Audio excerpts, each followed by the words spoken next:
camarades peu d'Afrique. Déjà pendant ce temps, les États-Unis ont doublé leur achat d'uranium avec la Russie en 2023. Frère, source sûre, les États-Unis continuent d'acheter l'uranium avec la Russie. Jusqu'aujourd'hui. C'est quoi ça? On est où là? On est où là? Moi, je ne comprends plus rien. On va écouter cette vidéo. Après, on va décortiquer. Vous et moi, il faut qu'on se parle dans cette affaire. On est parti. Vous allez nous parler aujourd'hui du rachat d'uranium russe par les Américains. Effectivement, ça fait partie des petites blagues qu'on a sur ce conflit en Ukraine, où pendant qu'on interdit aux Russes d'aller à nos commémorations, ou pendant que surtout on nous coupe le gaz russe de manière assez radicale, eh bien en fait on se rend compte que les Américains ont doublé leurs achats d'uranium en 2023 avec la Russie. Et c'est quelque chose. En ce moment. C'est-à-dire que en fait, l'affaire est un peu sortie parce que la semaine dernière, vous avez l'ambassadeur américain en Hongrie qui s'en est pris au ministre des Affaires étrangères hongrois, qui était en voyage en Russie parce que la Hongrie dépend radicalement du gaz russe, et la Hongrie est toujours alimentée pour son énergie en gaz russe. Mais si vous faites un peu de géographie, que vous regardez le positionnement de la Hongrie, c'est pas facile pour eux de s'en passer. Et donc l'ambassadeur américain a envoyé une petite pique pour dire que le parti hongrois qui est au pouvoir, le parti de la paix, était allié avec le parti de la guerre. Et donc forcément, ça n'a pas plu aux Hongrois. Ils ont dit oui, ben bon, on est d'accord, mais sauf que vous avez doublé vos importations d'uranium depuis en 2023, pardon, qui sont des calculs qui ont été faits. Alors ils publient pas ça, c'est des calculs qui ont été faits à partir des statistiques américaines. Mais c'est vous dire un petit peu l'ironie de toute cette affaire-là. Qui est que nous, on a le gaz français qui va encore augmenter au mois de juillet. On est encore l'économie allemande et ne s'est toujours pas remise de la coupure du gaz russe. Et pendant ce temps-là, les Américains, eux, ont doublé leurs importations d'uranium enrichi. Alors, il y a une raison très simple à cela, hein. C'est que la Russie a le tiers, à plus du tiers même des capacités d'enrichissement d'uranium mondial, avec Rosatom, et que si on rajoute la Chine, on a presque les 2 tiers. Or, la Chine utilise absolument toutes ses capacités pour elle, donc c'est très difficile de se passer de la Russie. Mais c'est vous dire, si vous voulez, que derrière la communication guerrière, non seulement, en fait, on continue de faire des affaires, Oui.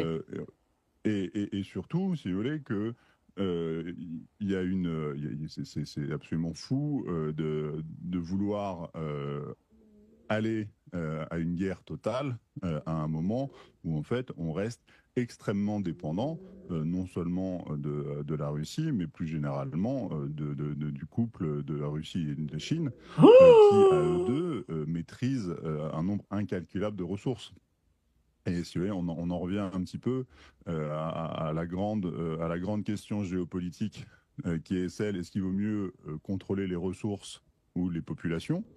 Et où on se rend compte que les États-Unis, historiquement, ont fait le choix du contrôle des populations, qui leur a extrêmement bien, ça a très bien fonctionné pour eux au XXe siècle. C'est pas évident que ça fonctionne aussi bien au XXIe siècle. En géopolitique, c'est la grande différence entre ce qu'on appelle le contrôle du Heartland, qui est l'Eurasie, de la grande île eurasiatique, de la partie centrale qui est très riche, en gros la Russie, qui est extrêmement riche en matières premières, ou le contrôle du Rimland, qui est la bande côtière, qui elle est très riche en population. Et les États-Unis ont toujours fait le choix de se battre pour les populations plutôt que pour les matières, indirectement les matières.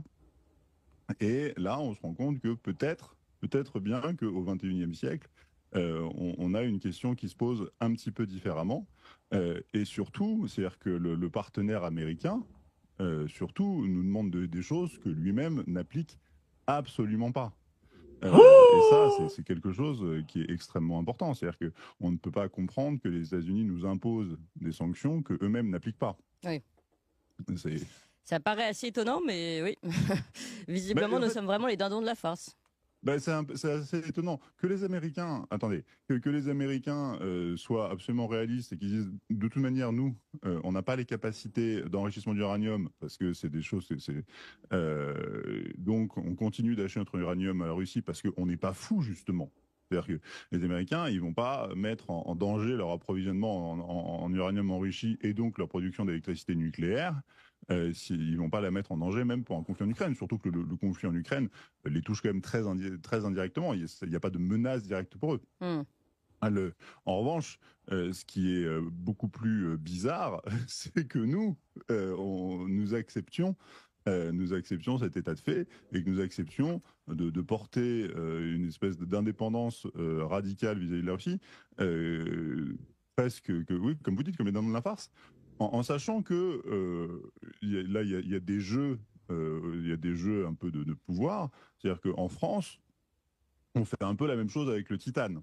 C'est-à-dire qu'on dépend énormément du titane russe pour notre industrie de l'aviation. C'est les dernières choses qu'on exporte en France, c'est des avions. On en exporte d'autant plus que Boeing va mal et qu'on dépend des importations et que Emmanuel Macron a toujours mis énormément de force pour que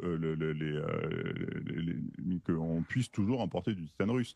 C'est-à-dire que même Emmanuel Macron, derrière ses grandes paroles, vous montre bien que il y a quelque chose d'ailleurs de très inquiétant dans cette espèce de folie furieuse où il y a une communication qui n'a pas peu de lien avec la réalité derrière et où on se retrouve totalement perdu entre la réalité économique d'une dépendance aux matières premières qui s'amplifie de plus en plus et l'espèce de désir de s'en affranchir.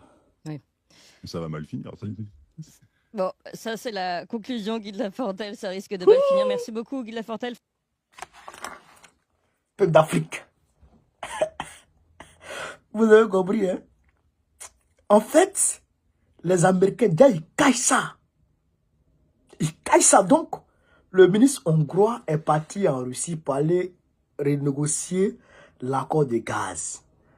L'ambassadeur des États-Unis en Hongrie a attaqué le gars pour dire oui, c'est la partie de la paix qui cause avec les belligérants. Bon, pour attaquer, pour envoyer les pics, quoi, au ministre des Affaires étrangères hongrois.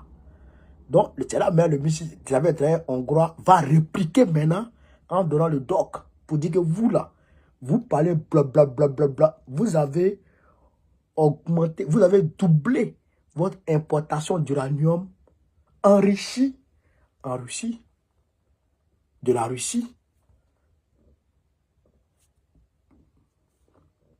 Mais ils ont éjecté la Russie du système SWIFT, leur système bancaire. Et la Russie a dit qu'elle va échanger avec les gens à travers le rouble. Le rouble. Vous comprenez ça? Mais c'est ça qui fait que la Russie est devenue la 4e puissance économique mondiale.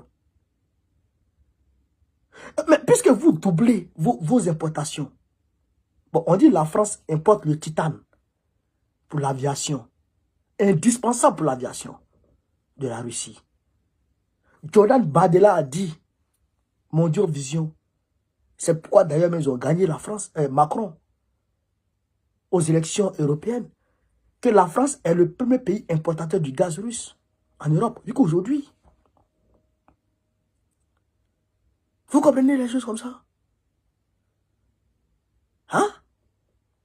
Vous comprenez les choses comme ça, chers camarades d'Afrique? Et nous, ils nous emmerdent. Et les mêmes sont allés... Non, les Américains sont méchants. Hein. Ils ont incité l'Angleterre et puis l'Ukraine à casser Nord Stream 1 et 2. Nord Stream 1 et 2 qui servaient à ravitailler de façon régulière et satisfaisante l'Allemagne.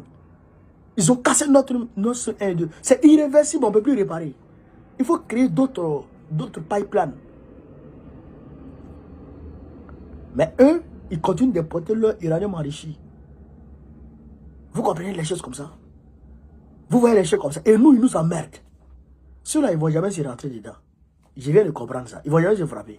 Ils vont gueuler, gueuler, gueuler. Ils vont faire la guerre par procuration. Ils vont faire la guerre par procuration, par personne interposée. Ils ne vont jamais se toucher. Ils vont se frapper comme ça. C'est les Ukrainiens. Et puis Joe a dit un jour, je n'ai pas entendu ça de sa bouche, mais j'ai entendu ça sur un média. Il a dit que l'Ukraine, la Russie, les États-Unis vont soutenir l'Ukraine jusqu'au dernier Ukrainien.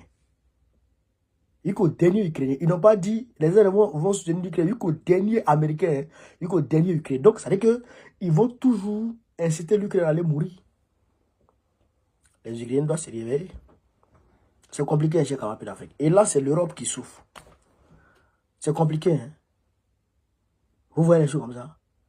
Ça, c'est pour vous amener aussi à réfléchir, à choisir, à savoir comment faire la politique, à comprendre comment la géopolitique fonctionne, à comprendre les choses.